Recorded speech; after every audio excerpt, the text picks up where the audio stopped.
All right, we're doing this a different way because Cultura was not working. But Geologic Time and Fossils in Wisconsin by me, Sean Ager. All right, so what's going on in Wisconsin? What's going on with geological time? What's going on with fossils? So to start off, there's three geological time units. It starts with eons, which are the biggest, then broken up into eras, and then broken up into periods. In Wisconsin, there are two eons that are most prevalent throughout the state. The first one is the Precambrian um, eon, which ended 570 million years ago.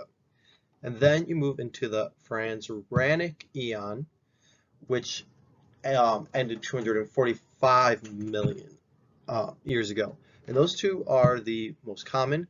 The Franzranic is the most common, with the Paleozoic era being found throughout all of Wisconsin.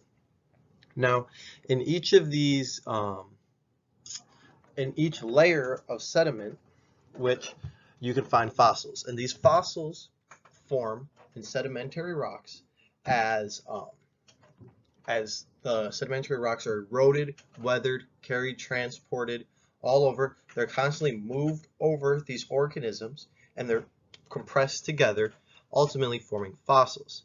These fossils are found in each time period, and then that's how we can relatively date them. We look at commonalities between how far down they are and where they're found in most other places. Now in Wisconsin, since it was a huge ocean millions of years ago, there's lots of mold and replacements. Molds are like very common, and they're the outline and markings of organisms or living organisms that once roamed. What is this to me? So I find this really I really enjoy this topic because like the formation of fossils has always interested me, and I've always really enjoyed learning about dinosaurs and things like that. So actually finally learning how these are made is really cool. I also really think it's like cool to see like how we've evolved and how there were previous organisms used to live and what they were like.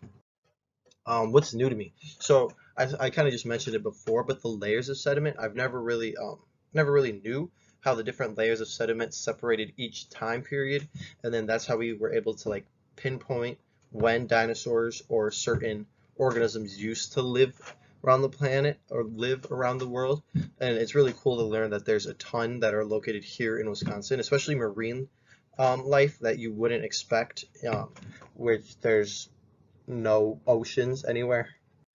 Where can this lead me? So this can lead me to things like paleontology, which I plan on taking next semester as a course, which I think will be really interesting and help me move on with geography and even geology.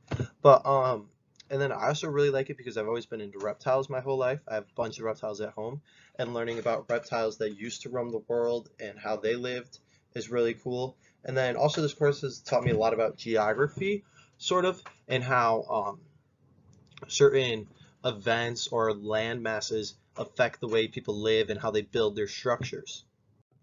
And then who can I inform with this information? So I like to think that my dad will care the most about this because he's also really into reptiles, and seeing what I learn, I can learn more about them. So like I can provide more information and tell him things about like reptiles that used to roam the world now that that no longer do, and sort of like how they evolved to the current ones today because there's so many similarities. And then this is the website that we got the information from. But yeah, no, that's the whole presentation. Really enjoyed the class. Really enjoyed learning about a lot of these different things. Have a good one.